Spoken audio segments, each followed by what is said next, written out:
Okay, so we're back here with, I don't want to say it, but it's not going to be entertaining stuff. We're still working on the listener things. It's back in work. It's the drooling, dreaded stuff that has to be done in order to do the entertaining things. So that's pretty much what we're going to work on. Listeners, this thing. And also, a side note, like I said I was going to upload probably recording of me and my buddies talking about game dev stuff. That never happened. One of the people that was supposed to show up showed up and then decided they didn't want to do any work, so the rest of us didn't really feel motivated to work either.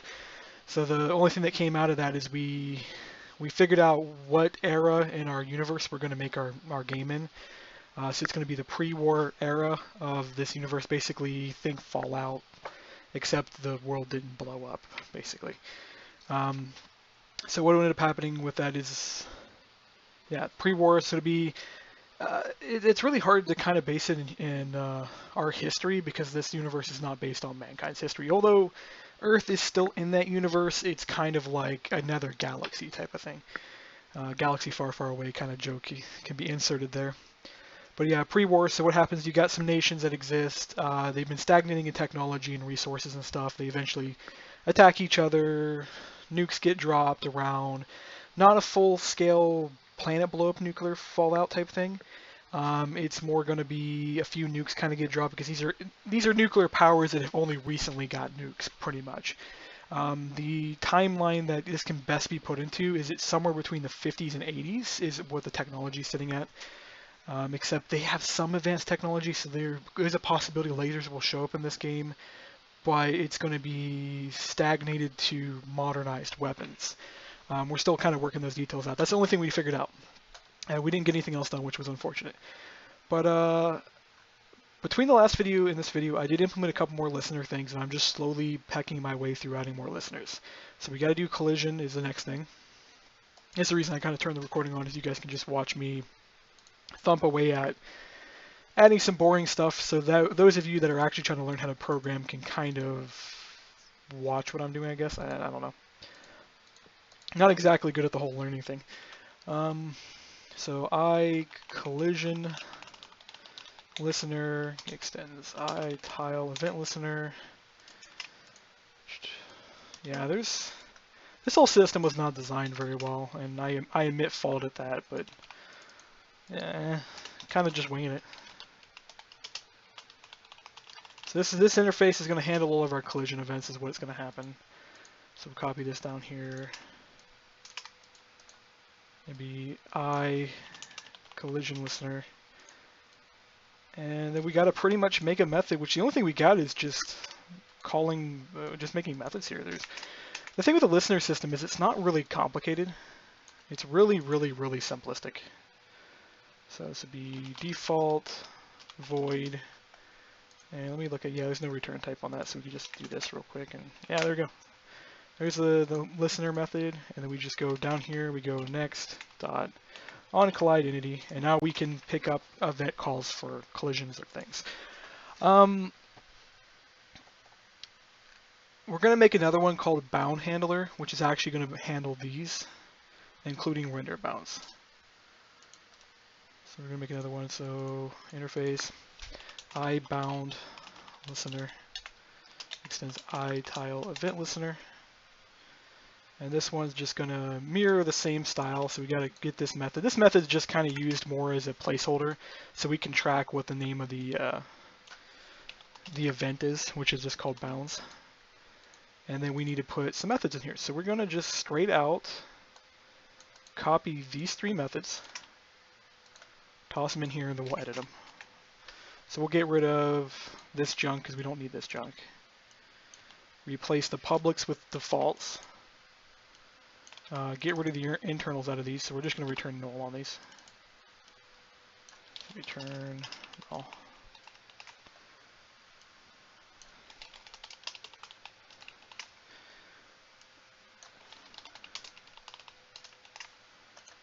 Okay, so for this, we don't need location data. So these get rid of those.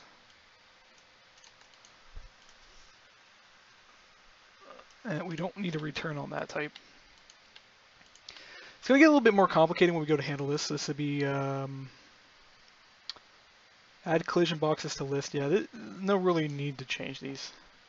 So this will be get selection bounds is what we're going to call this. And this will be get collision bounds. This will be add collision boxes to, yes, that one works.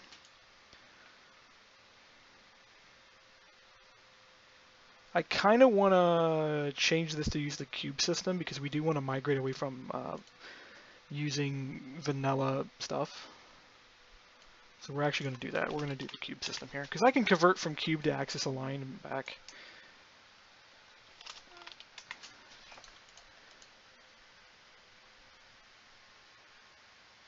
I don't remember what you have to return in these. Let me go back here real quick and I want to look at these.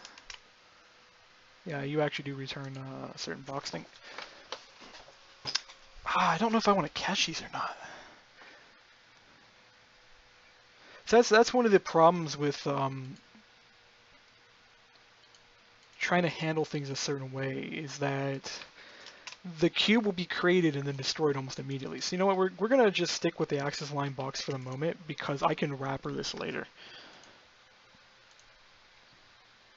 We can create some kind of thing that takes the axis line box and makes it believe it's a cube or back and forth. But we need listeners here, so we're going to copy these. We're going to leave a super call in there. Let me check real quick.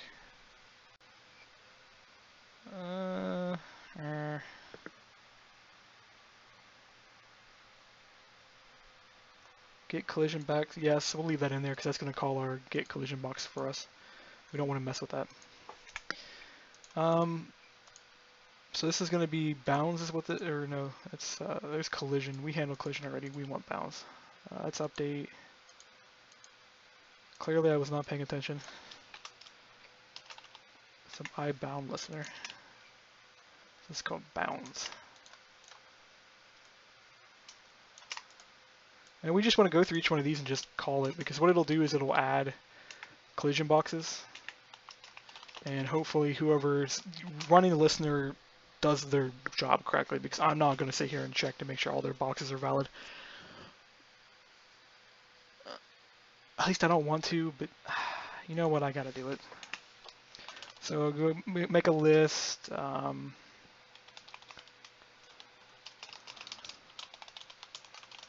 we're going to collect objects out of here real quick. So we'll get those, and what we'll go is a for object list if object is instance of axis align BB.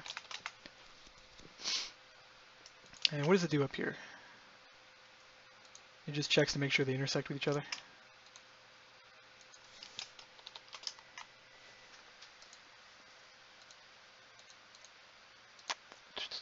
I've lost placement of this. Okay, so part 5 is this thing, and this. Okay, so we want to check against our ABB right there. Our ABB is actually probably going to be a 1x1 block is what that's going to be, and then this one's going to be something. I don't know. We'll cast this real quick. I'll figure this out later. So this will need tested. And then we'll go list.add object. And that'll handle that for us. And we're going to copy this, and we're going to do the next two. Now when it comes to getting the selection bound and everything, it's basically first come, first serve. Whichever one posts the valid object gets the prize, pretty much. And this will be get selection bound. I may come back through here later, and what I may end up doing is going, okay, whichever one is the biggest gets the prize. Shoot, this is being weird. I need to fix this. This will be next dot get selection bounds, and it'll go, okay, if bound doesn't equal null, then you just go return bound.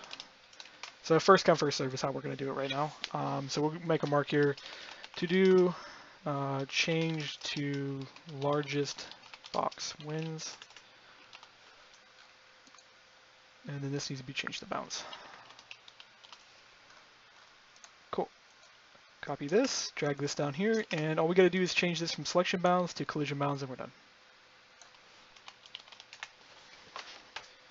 So that'll do our bound checks right there. So we got all that handling. We're not going to touch the should be rendered and is solid right at the moment or the light value. We do need to fix this mess here.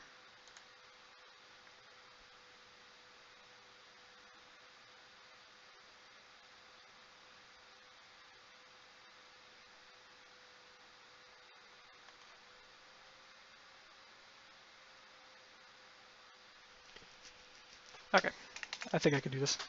I just had to sit there and read over the code for a second to see if there's some adjustments I need to make to it.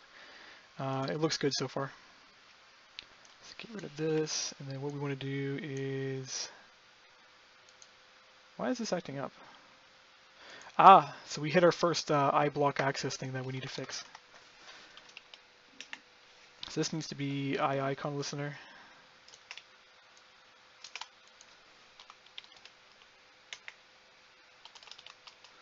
And do we have a meta already in here somewhere? Yeah, right there it is, meta. It's up the top.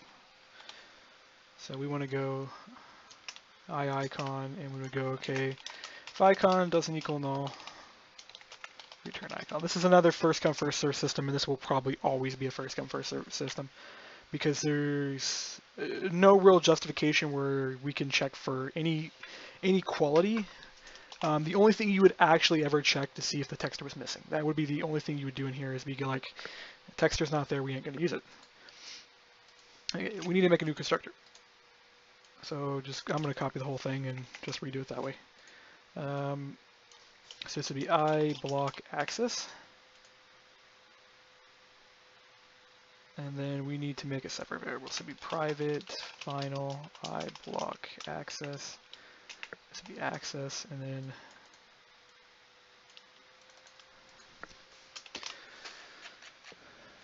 then we need to come down here and do something real quick. So I'm going to go if access is instance of world, just go ahead and return world.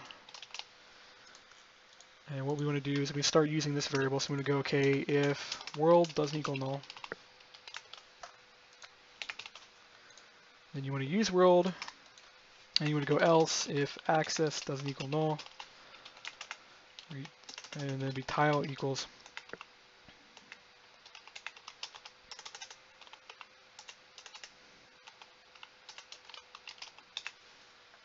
Fingers are a little cold here, so they're acting up.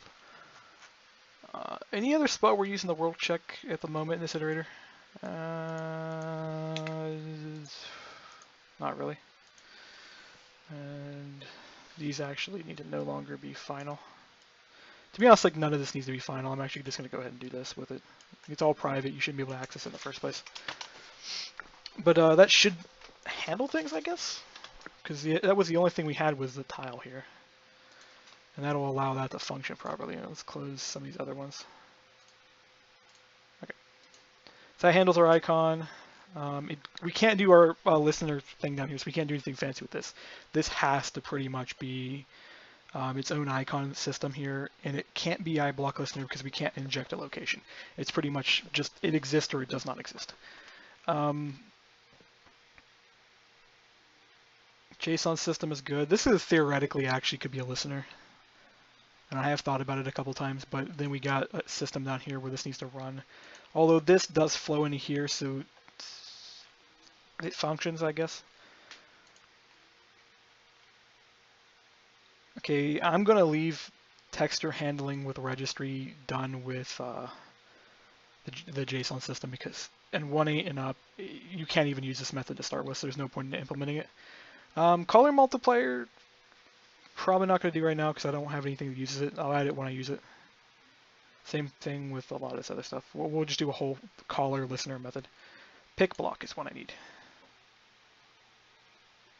So we're going to do item listener. We're going to make one something. So be I block stack listener. I got to name it something weird so I can differentiate it from any future system in case we want to implement item stuff. This actually needs to be implements. Oh, this extends. This needs to change the interface. Okay. So we got to implement this thing. And of course this will be default. Return, we're going to call it block stack. We have to differentiate this one particularly because there actually will be separate handling for things like items and item stacks that will be in relation to the block. For this though, we just want to handle all this. And for those of you who are familiar, some of these are client methods like pick block and get sub blocks are client only methods. Right now we're just going to implement them because it won't cause any errors, because the reality of it is get sub blocks and get pick block, even though are client only methods, they have no client only code in them. They're just client only because somebody decided they should be client only. So this will be null. This can be empty. You know what, we're actually going to change this method in a second, but first we're going to do this. So we're going to be int fortune, and we're going to be list item stack drops. So this will be void collect drops. That way I don't have to have a return type on this, and I can just loop call. Okay, so just need moving object position of that, and then we want to return null. Yeah, that'll work. We just need to know what these are. So it's gets the stack when the player uses the pick block feature, middle mouse button.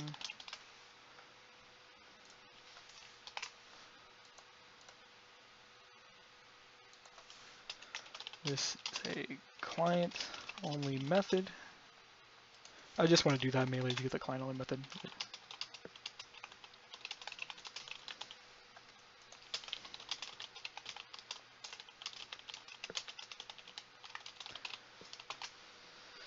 Interestingly, creative tabs is not a client only method. It's the weirdest thing ever. It's not client only, but yet you can only use it on the client.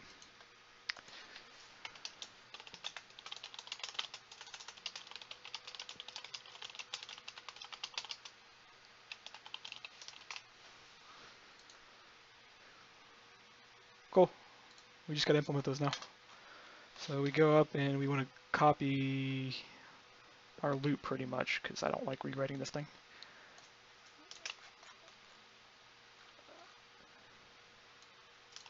This is going to be a first come first serve system, so just like our other ones. Anytime you got a return that is you have no validation system for, it's pretty much first come first serve. Why is my I key returning? Like the first time I hit that, I thought I was misclicking, and then no, it's legitly like if I click I, it'll do this sometimes. What? My backspace is doing it too. My keyboard might be defective. That's that is not gonna be good.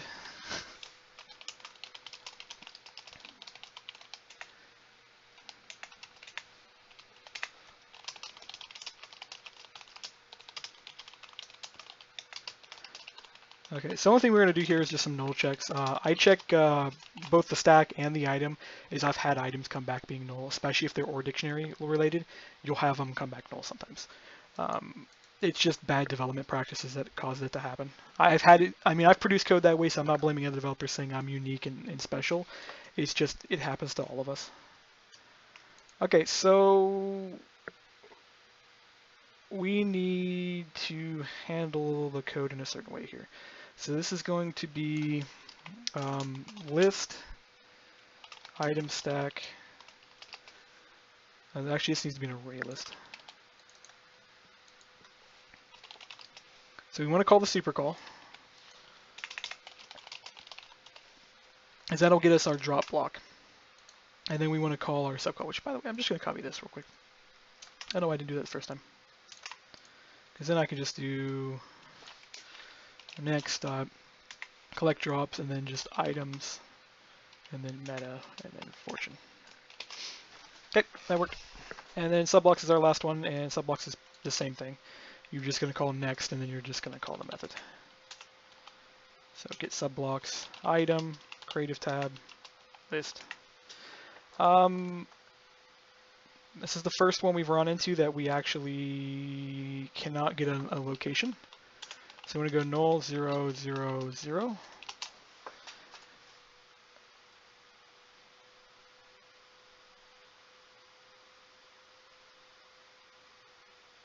Which actually means that I shouldn't be running it this way. If you give me a second, I gotta recode this. So I tile event listener, and then we want to go listeners dot get block stack.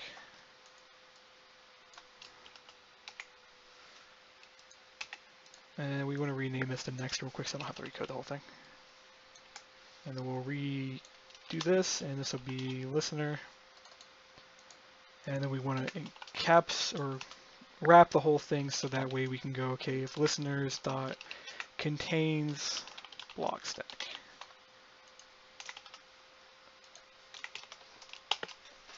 And that handles that. So this would be the only one that won't use the, well, we'd be one of the few ones that don't do it. Anytime we hit up one that doesn't have a location, we can't handle that.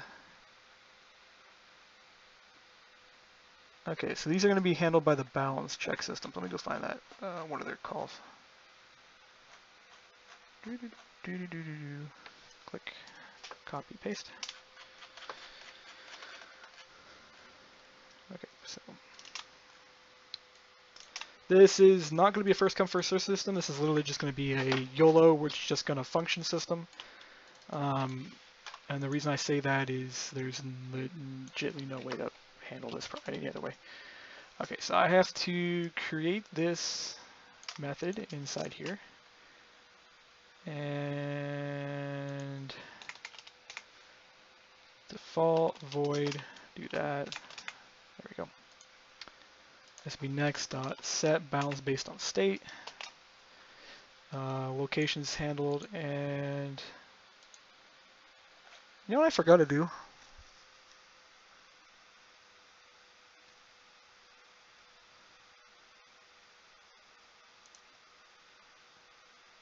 There's not a lot you can do with this method. I was thinking like I could put and prevent it from being an iBlock listener, but it really doesn't matter. If you're gonna, you shouldn't have a state-based thing. This one we're gonna do it though, because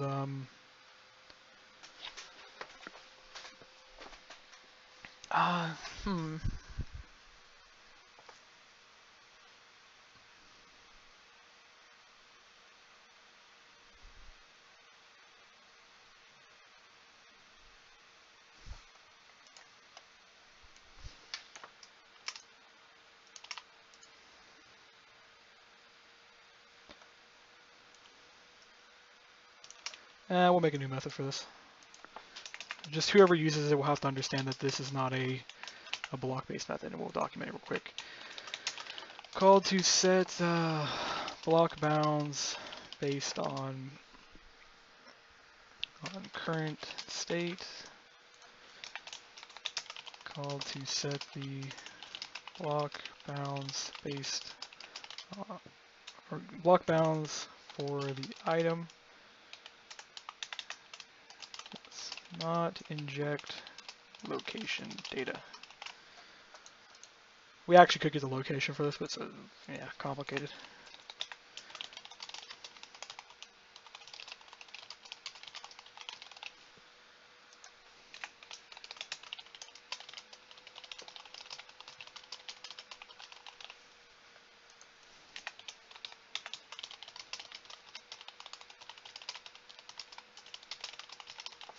Really quickly document all this. And yeah, so we made a new one, just a new one for that. So this will be set. Oh yeah, I need to reset this to be collision. So this will be I bound listener, and then it'll be listener dot set bounds for item, and then we just need to make sure we change this out to these. I wonder what this looks like if I actually let this switch to a for each call. Yeah, it's not any better. Drop block as item. So we could put a listener here. What that would be is we would, wait, is that, yeah, it's got a location passed into it. So it would be one of these. We'll do this one. Bring that down here, put this here. And what we need to do is we've got to create a new method here, and it's just going to be basically item stack, so not that fancy. So this would be default and be void.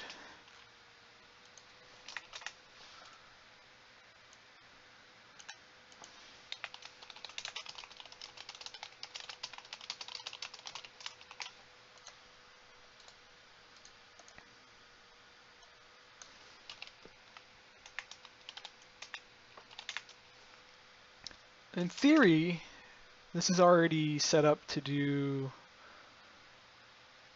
yeah, so it already drops the base block. And we would need some kind of override to disable the vanilla block drop call.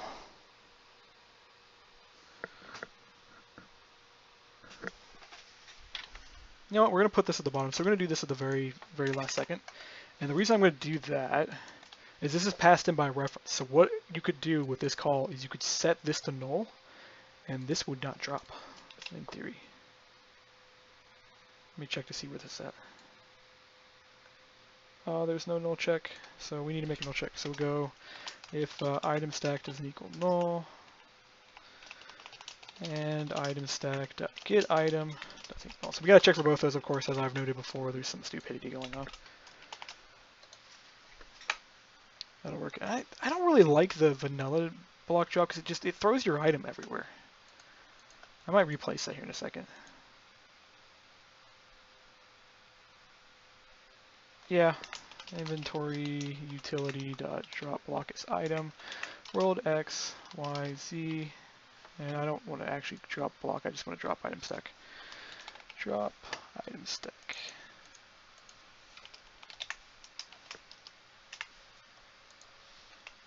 And there's some extra content I need to throw in here. So delay and random. So delay would be 5, and this would be 0. Actually, we can just make this 0 so it'll be instantaneously picked up. Because I don't like the randomness. It's like you break a generator and all of a sudden your item flies off into the lava. And it's like, it's just retarded. Okay, so this is, we can put this in iUpdate. So I need to go and copy this real quick. And we'll make this an update call. And of course this is going to be, wow, that surprisingly has a world.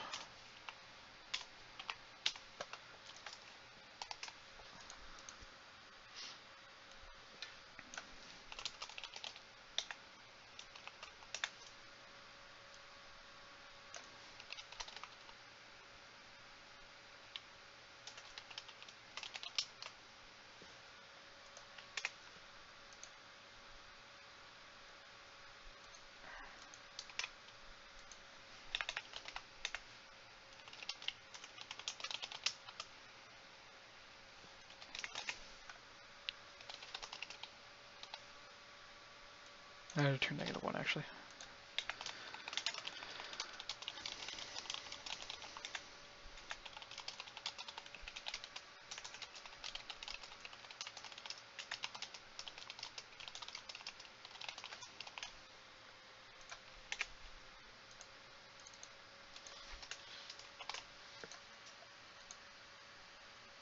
That actually means I don't need this method set. I actually need one of these. I wasn't really paying attention when I wrote that. Oh well. So this would be next. This would be next tick rate. And what we're going to do is we're going to loop through each one of these. And we're going to go, okay, and tick rate equals super.get tick rate. So super.tick rate is going to be some kind of variable that may be preset, and we want the lowest number pretty much.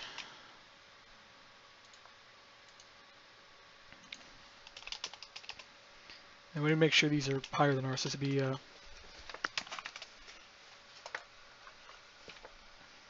actually, you know what? I need to pass some world to this. World.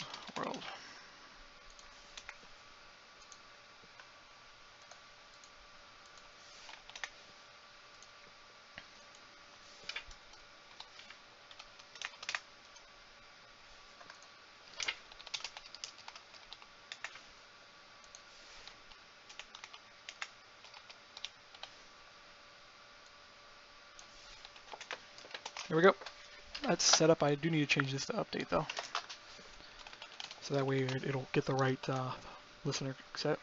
And we're at the bottom of the class now, so there's not a lot of more of these listeners to implement, and this has been like 30 minutes of me just kind of working on this, but a few more of these to hit up, and then we're pretty much done. Let's go ahead and run the game just to make sure nothing crashes, and I'll go ahead and start the code synchronization. I'll go ahead and push the libraries to up.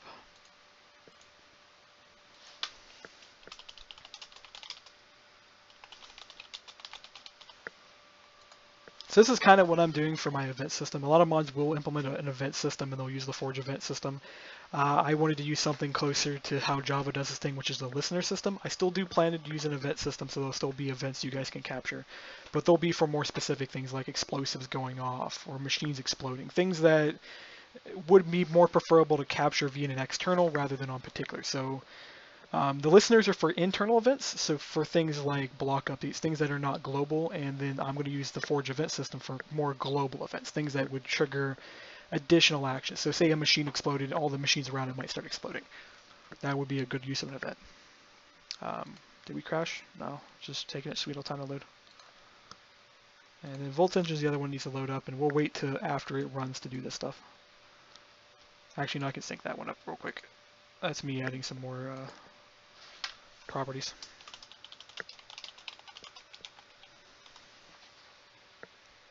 We won't push that right away. And then I'm going to be putting events on these other things. So every tile action will have an event. Every block action will have an event. Almost all the entity actions will have event listeners too.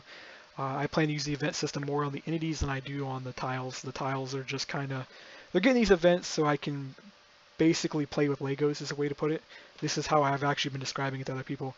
The system I'm designing is designed to be a mod development system that works in the same way as Legos. If you want to put wheels on your thing, you just clip wheels on your thing. You don't have to code wheels, you don't have to understand how the wheels work, they just function. That's kind of what the listener thing is, it's what the JSON system is. It's designed to let you make content without necessarily having to put a huge amount of thought into a really advanced functionality. Say if I want to do a Pathfinder, a listener is a good way to do a Pathfinder. It's not the most preferred way, as you would want to implement a pathfinding object and then call that object. But you could have a listener that go, okay, get path to target would be something you could implement on an entity, and that would trigger a pathfinding action, and it may not path that very tick to the object, but it could trigger a multi-threaded system that goes, okay, really quickly plot me out a path.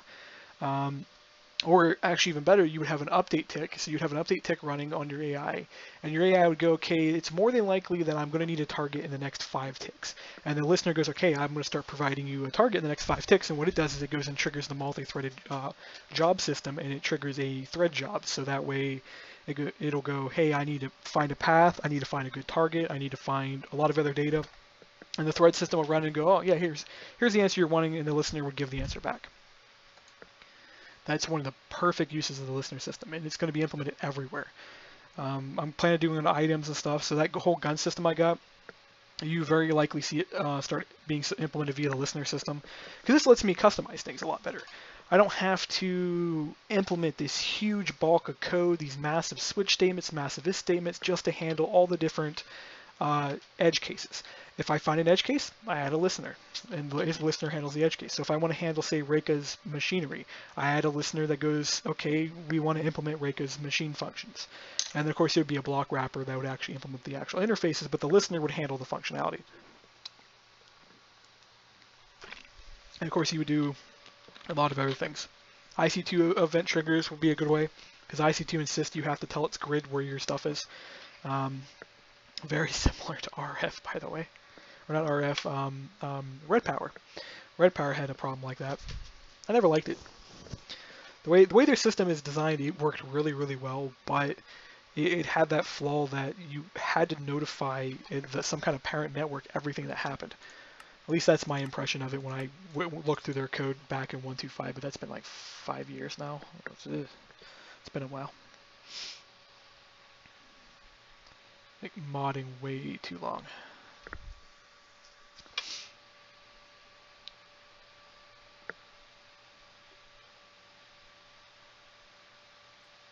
I think I'm hearing it rain outside. Huh. This is not running in game.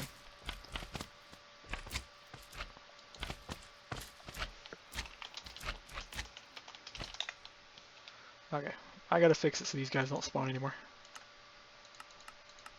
Peaceful. Okay. So far nothing's crashed.